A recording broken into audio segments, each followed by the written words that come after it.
కౌతాలం మండలం బదినేహాలు గ్రామంలో భారీ అగ్ని ప్రమాదంలో దగ్ధమైన 14 గడ్డివాములు 2 పశువుల కొట్టాలు.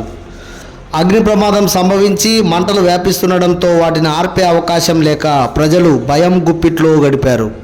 చిన్నపిల్లల నుండి పెద్దవాళ్ల వరకు మంటలు ఆర్పడం కొరకు బిందెలు చేతపట్టి నీళ్ల కోసం వెతుకులాట పట్టారు.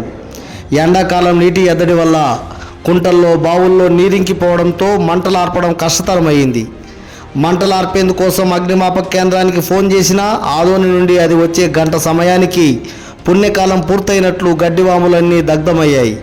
సాధారణ సమయాల్లో ఒక గడ్డివాము 30,000, దాన్ని ట్రాక్టర్లో తీసుకుని వచ్చి వేయించడం కోసం మరో 15,000 ఖర్చు అవుతోంది. కానీ ప్రస్తుతం వర్షాలు లేక పంటలు లేకపోవడంతో మేత కూడా పెరమై తమ పశువులను బతికించుకోవడం కోసం వేలు పోసుకొని నిర్మించుకున్న గడ్డివాములు బుగ్గిపాలయ్యాయి.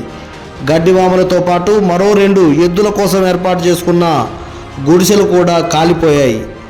అవసరం రీత్యా ఎద్దులను బయటికి తీసుకొని పోవడంతో అవి బతికిపోయాయి. గత కొన్ని రోజుల క్రితం గ్రామంలో జరిగిన జాతర సందర్భంగా కూడా ఒక కొట్టం కాలి బూడిదయ్యింది.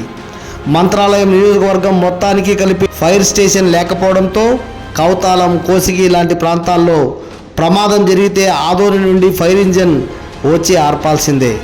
ఆలోపు జరగాల్సిన ప్రమాదం జరిగి ప్రజలు నష్టపోతున్నారని, వారికి కౌతాలం కేంద్రంగా అగ్నిమాపక కేంద్రాన్ని ఏర్పాటు చేయడంతో పాటు బదినేహాల్లో అగ్ని ప్రమాదానికి గురైన కుటుంబాలను ప్రభుత్వం ఆదుకోవాలని ప్రజలు కోరుతున్నారు.